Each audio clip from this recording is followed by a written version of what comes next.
Hello, my name is Mercury Hornbeak, and I'm from San Diego, California, and this is my little adventure with Jesus.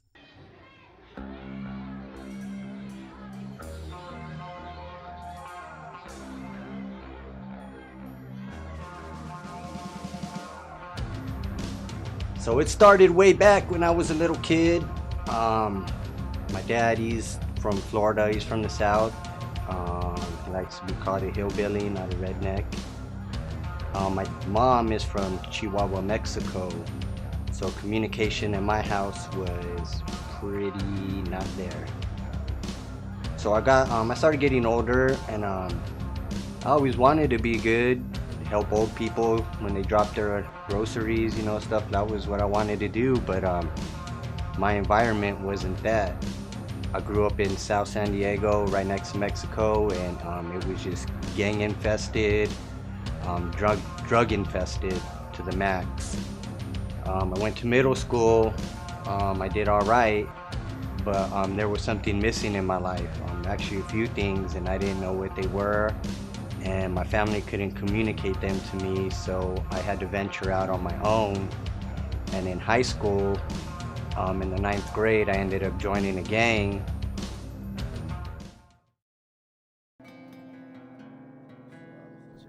And yeah, I found out a lot of stuff from that.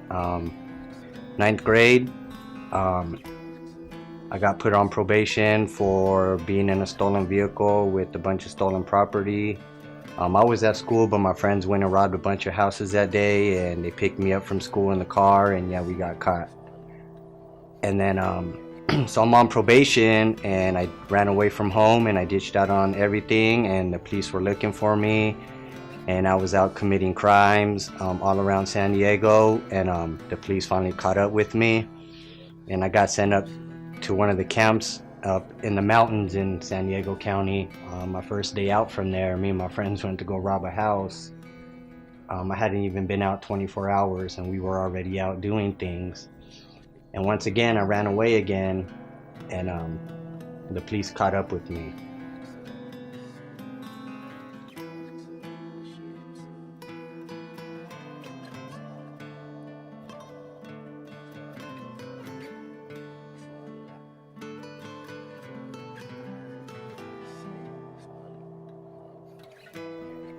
So at age 15, I was woken up in juvenile hall one morning and got put on an airplane and sent to the state of Pennsylvania to go to a 24-hour, highly structured 24-hour school.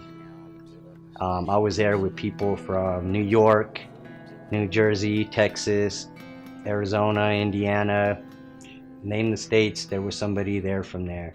But also while I was there, part of the program was that if you got in trouble, the staff would physically put their hands on you. And I remember having a black eye at one time. They had caved in my chest one time. My chest was all bruised, and yeah, I got hands put on me a lot.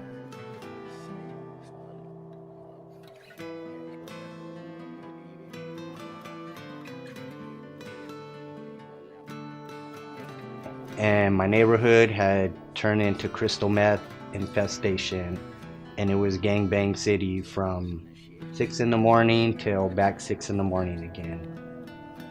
It was a war zone, and I jumped right into the middle of it. A lot of violence. I seen a lot of stuff. Been shot at a lot of times. Been chased. Had bottles broken over my head. Been jumped. This one day I decided to, I was messing around with drugs. I mostly did pot, marijuana, weed. I dipped and dabbed with stuff, but I wasn't into all the other stuff. I just pretty much smoked weed. But this one day I decided to take these pills, and that just did something to me. I got home and I ended up getting in a fight with my brother.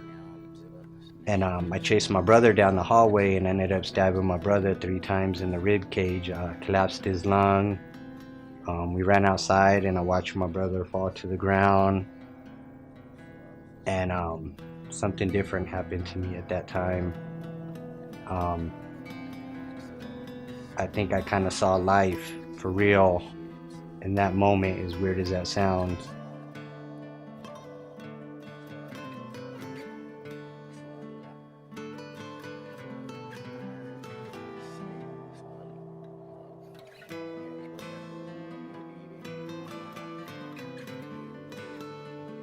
In exchange for that, I received strike number 1 and strike number 2. And in the state of California and a few other states, strike number 3 means you don't get out of prison. So now I'm 18 years old, 19 years old, and I'm a 2-strike convicted felon.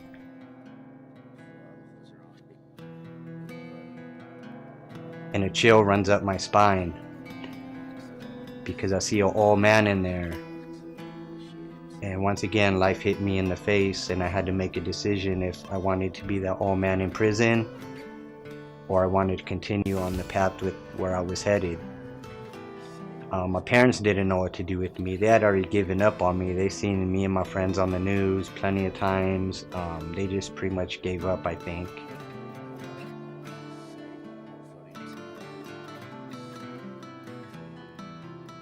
So now I'm doing pretty good, and I get a girlfriend. Me and her move out, you know, and I'm living with her. I help raise their kid. I stayed with her for like almost 7 years. But I was 23, and I was working. I do tile. I was working, and I get a text on my pager, and it's you need to go home, Merc. So I called my friend back, and I asked him. I went to a payphone, and I asked him, why do I need to go home? And he had told me that my brother had just shot himself in the head and that I need to go home.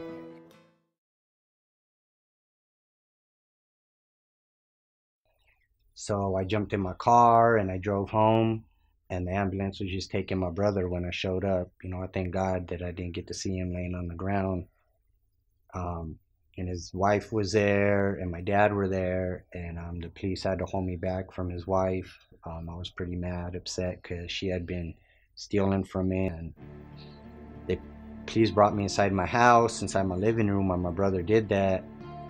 And I don't know what the protocol is for the ambulance, but they didn't clean anything in my living room. It was just a bloody mess. There was like meat chunks, and there was just stuff around in my house, and in the controller, TV controllers. And so I asked my dad where my mom was at, and he said she wasn't there yet. So I ran in the bathroom and I grabbed some towels and I just started cleaning up everything. One of my friends had come and he started helping me, and it was just, I couldn't hold myself up. I remember having blood on my arms and on my face because I kept falling in it. But I cleaned it up as best as I could, and I tried to hide up where the big pool puddle was on the carpet because I didn't want my mom to see it, so I threw blankets and towels all on it. I just knew my mom was going to be a wreck. And she got home, and it was just weird because my family doesn't know how to communicate with each other. So we were just all quiet. Like, a lot of us were crying, but we were really quiet because nobody knew what to say to each other. I remember being with my girlfriend at that age and thinking something was missing, and actually thinking about God. And then when this thing happened to my brother, yeah, God went out the window. I didn't want nothing to do with it. People used to try to bring Bibles to me. I remember slapping Bibles out of people's hands, kicking them across the street. I don't know how many times I've used the F word, pointing my finger up, telling God to leave me alone. I didn't ask to be here. I can go on and on.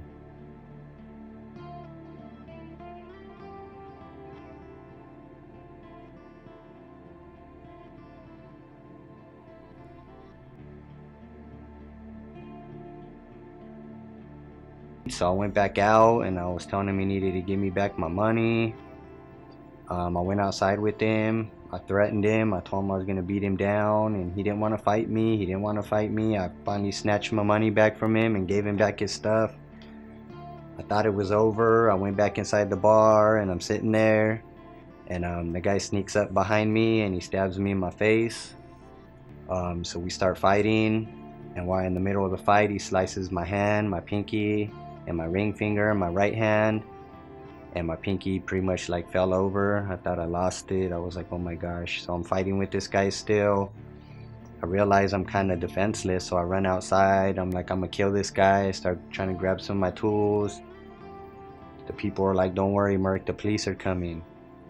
Well, where I'm from, you just don't talk to the police. So I jumped in my van and I left. I'm driving in my van. There's just blood everywhere in my van, running down my face. I moved out from that girl's house and now I'm living in a garage and I got a DUI. I got stabbed, but really I'm down and out. I just got beat up. I'm really down and out. Feeling suicidal. Got on the internet. I made this noose. I never made one before, and I think I made a good one. But after I got done making it, Mercury, I've tried to quit many times. I've made myself quit, but this thing inside me doesn't let me. So quitting is not an option for me. And so I got really mad and I threw the noose to the ground and I told God again, I thought it was him. I was like, you're not protecting me. And I said, so I'm gonna go to church this Sunday and I'm gonna make you leave me alone. So I went to church that day and I just noticed there was this girl on stage and she just had this really bright smile. And it's something that I wanted to be happy. And so I'm kind of like, wow, is there really anybody really that happy? Like, how do I get happy like that? Or how do I find some joy like that? And I remember I closed my eyes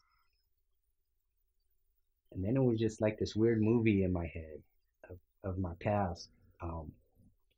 One particular time was me and my friends in this car and we were loaded in the car with weapons. I had to change a heart for some reason, which was really weird for me too, because I was just a troublemaker. But it was really weird on that sense that it wasn't me, I felt, that was doing that. And I didn't realize till I was sitting in church that morning that it was God telling me that this isn't for you, Merc. And we went home that day and my friends gave me a little grief about it, but I felt a little embarrassed because I didn't really know why I did that. But I'm sitting in this church and God was reminding me of that time and he was like, do you remember that? And I was like, yes. And he's like, like that was me. And there was, he ran by like 5 different instances in my life where he was like, do you remember that, Merc? And I'm like, yes. And he's like, that was me. So now I'm tripping out in this church and I'm kind of like, man, who the heck's talking to me? Because I never had anything like this happen to me.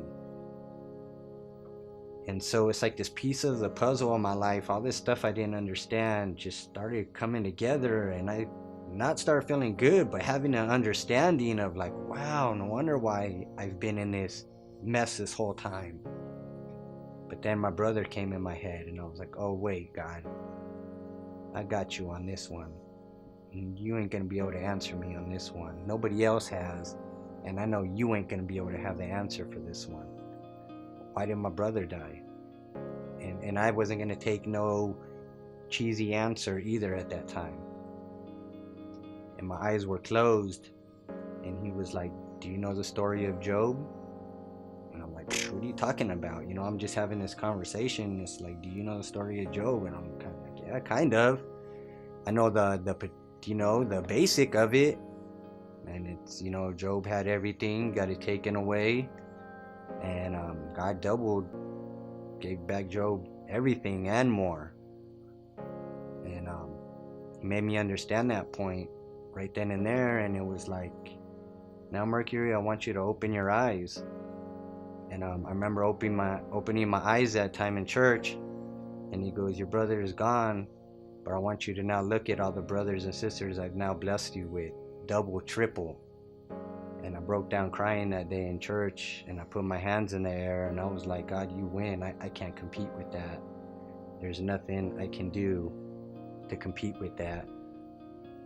And that day my pride went away. it comes back every now and then. But the understanding of my pride, a lot of understanding of myself hit me that day. And God was faithful.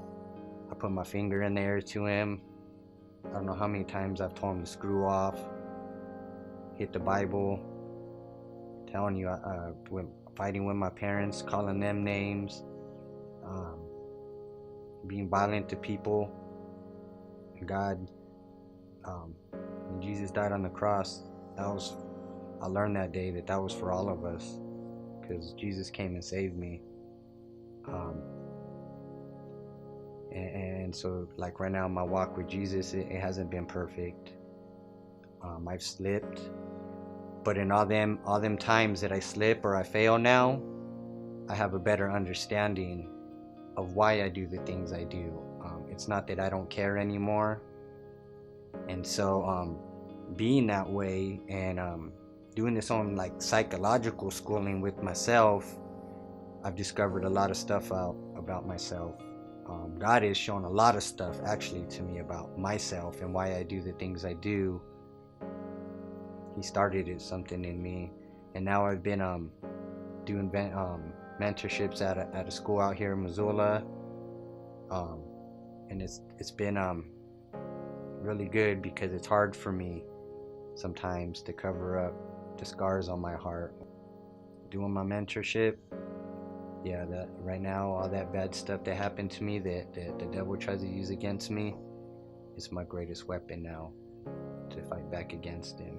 That joy and that happiness that I was searching for, it's in me. The devil comes and he gets me sometimes, and yeah, I struggle and I have my ups and downs, but 80% of my testimony might not look too well, but the 20% that I just now spoke to you about on the other side blows away any of that 80% any day, any time. Jesus is my homeboy now. I dedicate my life to that and serving that. Whether I fall off here or there, I'm not a quitter. And God is great, and Jesus is faithful. He saved me when I had no business being saved, I thought. So thank you for your guys' time, and my name is Mercury. See you guys around. Let's go.